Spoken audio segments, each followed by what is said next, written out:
Well, I think first and foremost, everyone's had a little bit of luck not coming in today and being around the training field. The weather is absolutely brutal, and I think everyone's found it a little tough today. But all in all, we've managed to get some decent work done. It's been a very nice week leading into the opening fixture, something that we all see an awful lot throughout any campaign. Unlike the long days of pre-season that we've had in the last 5 weeks. So I think we're in a good spot. Everyone's enthused about the weekend, as you can imagine. Looking forward to a really, really tough game. Thank you, Coach. We will start with Drake Ells from the Tennessee. Go ahead, Drake. Yeah, Gary, thanks for taking the time. Appreciate it. Wanted to take you back to 2020 versus Atlanta and started the season there. Obviously, this group is clicks far more developed than where they were 2 years ago. But I guess the concept that remains is obviously going up against the Champions League side that has a little bit of an earlier start to the season. But of course, this is going on the road as opposed to them coming to you. So I just wanted to see, from your perspective, does that, the fact that, they are a Champions League team this year, does that impact how you attack the game generally, how you want your team to play? Well, I think there's some fors and against for, running into a group that have started their campaign earlier. The positive is that we get to see them a couple of times. I truly don't know what Brian will do in terms of Sunday's game after, a game tonight and only sort of 3 days, 4 days max to turn around. But we certainly get the opportunity to see them run out. The downside, of course, is that they get a couple of games to find their feet, maybe to feel a little bit more human about their structure and performances, rather than some of the wrinkles that need to be ironed out in the first 2 or 3 games. So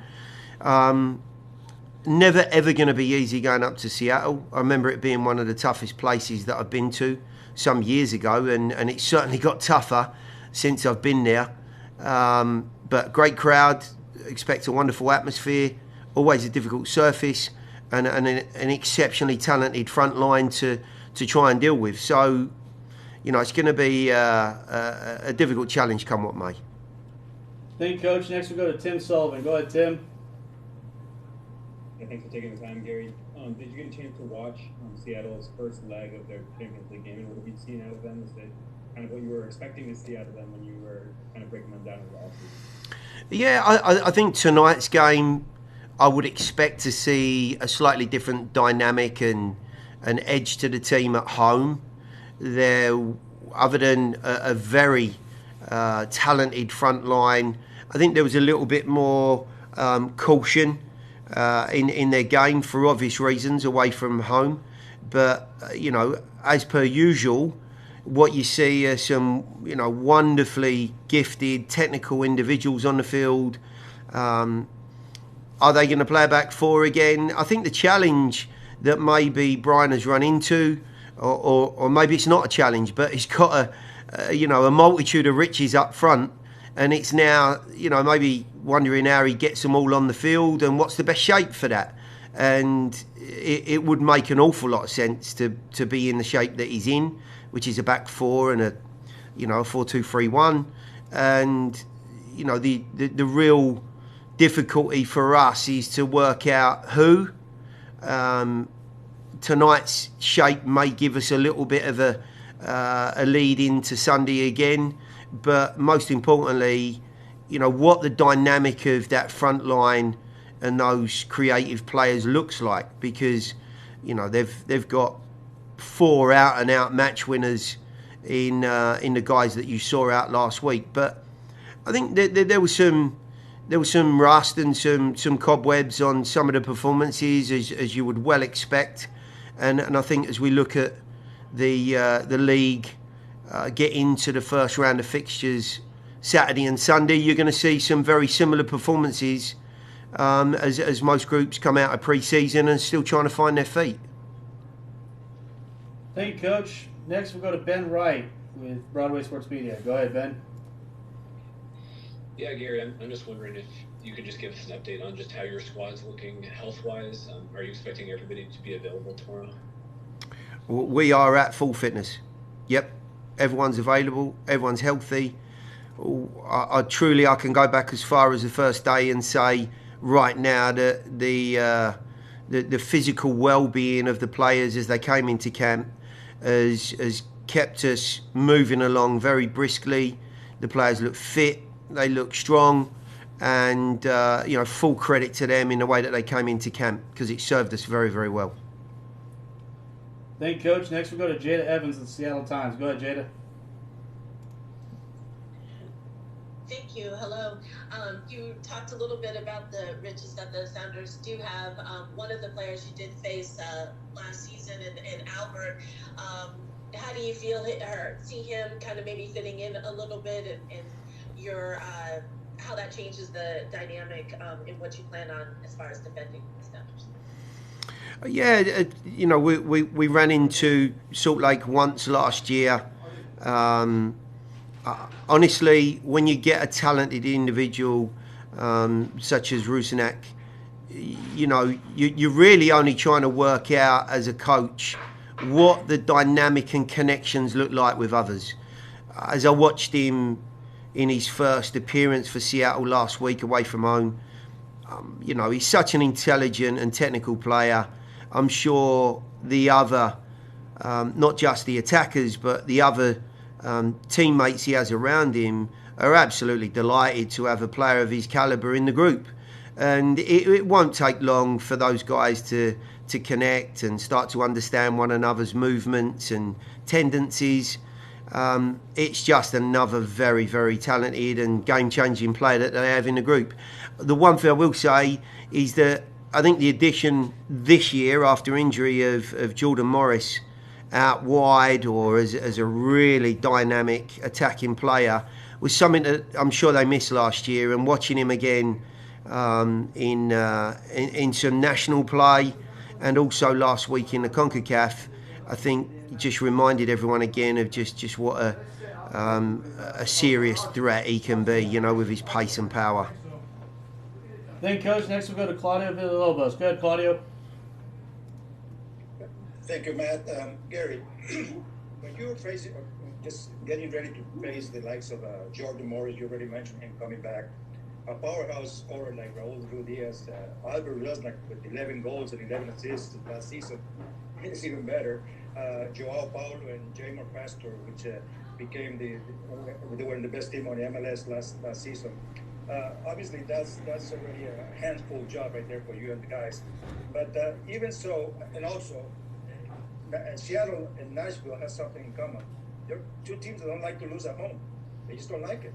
I mean, Seattle ran into 15 games undefeated last season until they lost the playoff game, which tells you how difficult that will be for sure. You already know. Now, having said all that, do you expect because of that, the way both teams face themselves at home, a game locked in the middle, or do you expect something else? Well, one thing, on top of all of that, we don't like to lose away from home either. Our record was pretty decent away from home. Look, the scenario in Seattle on turf in their home stadium can be likened very much to an Atlanta environment. Give or take the odd bit of covering that encloses the stadium in Atlanta. Tough environment, a vociferous crowd, very attack-minded team, very positive and purposeful in their approach, which makes any away fixture against teams like that incredibly tough. But for every, step that these guys take in a positive fashion, there's always an Achilles heel. There is always an area of any team that's a little bit softer or got that little bit of a weaker underbelly, and their positive nature can sometimes be their undoing. Look, we have to start the game well. We have to get into our stride, and we have to threaten this Seattle group. Otherwise, they end up being so aggressive and you know, so purposeful that it can be incredibly tough to hang in there. So we've still got to be on the front foot. But I think some of the experiences over the last 2 seasons will stand us in extremely good stead. You know, we've got a group now that have overcome some real difficulties, and our form last year was absolutely wonderful in the domestic season and the regular season. And if we can start off anywhere close to some of those away performances, I think we'll be okay. Thank you, Coach. Next we'll go to Drake Hills and then Tim Sullivan. Go ahead, Drake. Yeah, Gary, a two-parter for me. Obviously, we didn't follow what, you know, the finale down there in Florida against Philly was. But of course, the narrative going into the Seattle game and to start the season was obviously what your decision about the guys that you had up front. It's been a present for you, depth coming into this season with the likes of T.O. coming in, but also Ake's first preseason. Where do you stand with maybe, you know, what you learned from them? Did you get to see that they were ready to go to give you starting level minutes? And also because of that depth, the second part of my question is, what's that mean for someone like Daniel Rios? Yeah, really good questions. And look, I can only answer it by saying to your first part, the guys that you've mentioned, including Daniel, are very much starting players. You know, these guys during pre-season that have in one way, shape or form for Till, you know, it's his first season with us.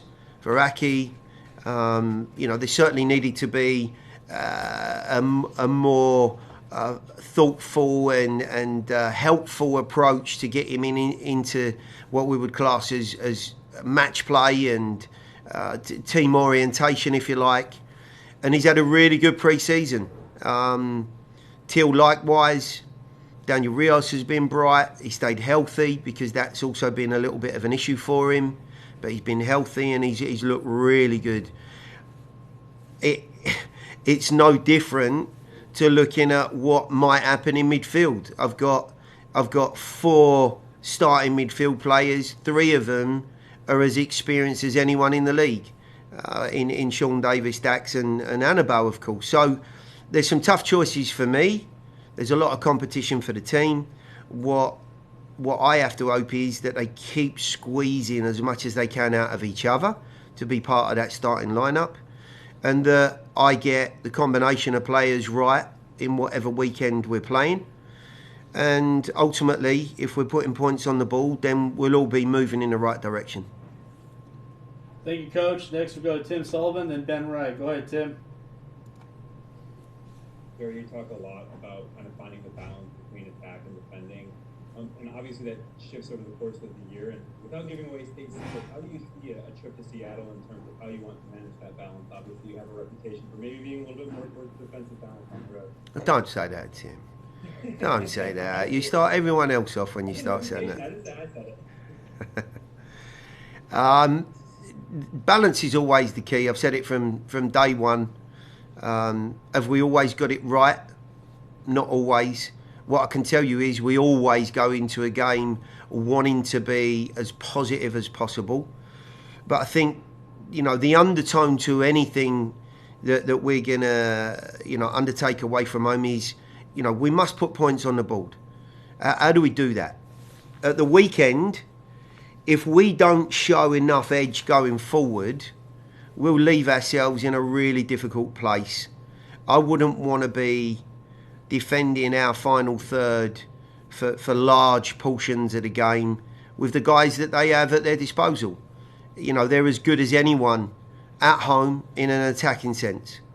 So we've got to somehow, some way get on that front foot, maybe be a tad more aggressive without the ball.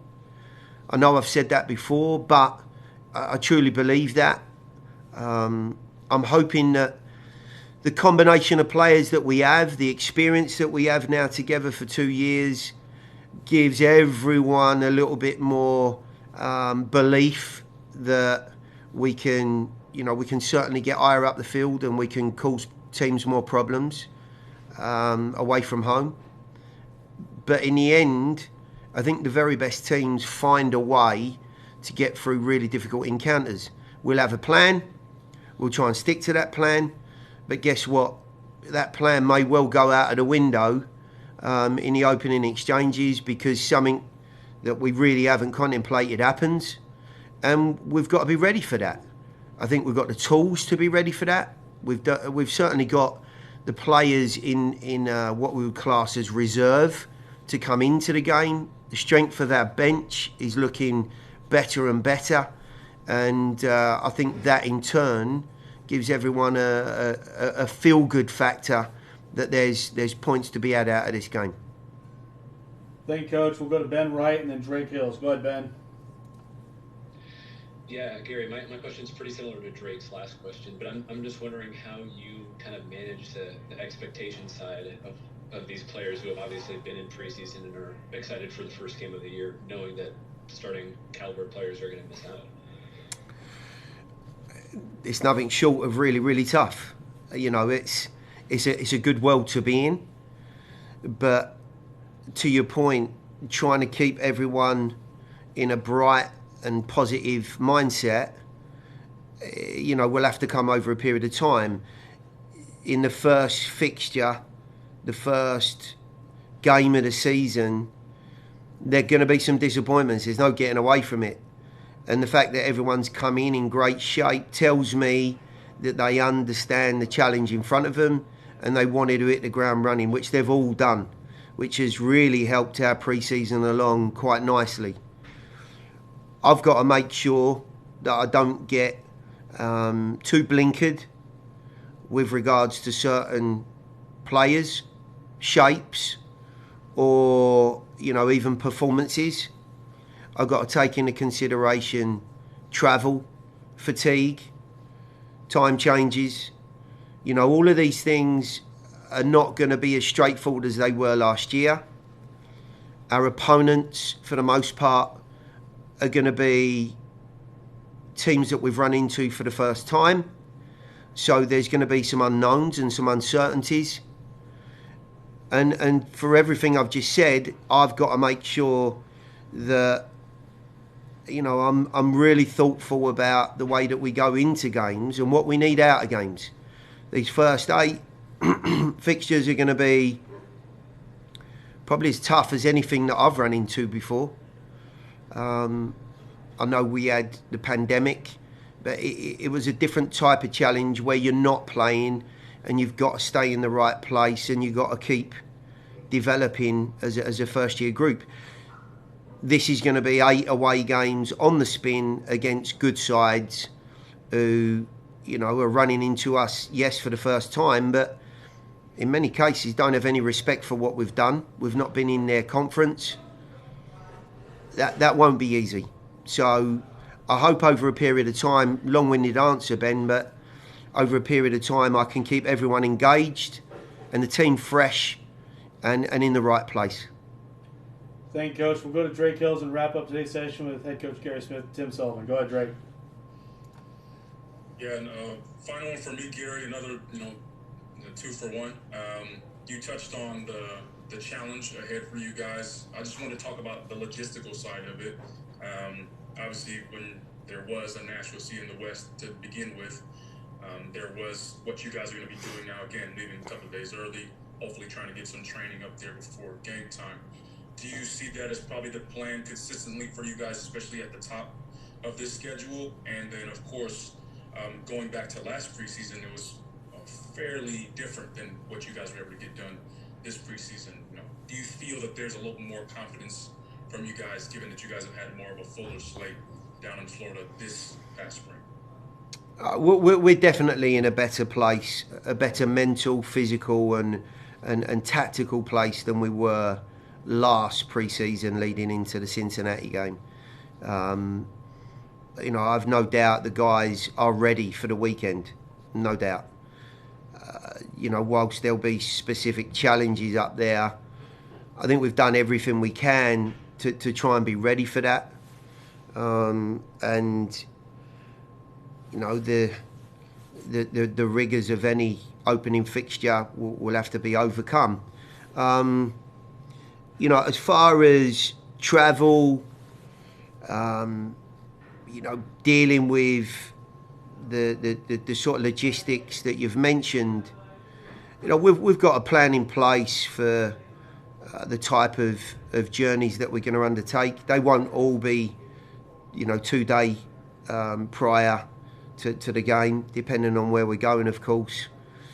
But, you know, we certainly want to try and offer the players the best possible opportunity to acclimate to the West Coast and a 2-hour time change.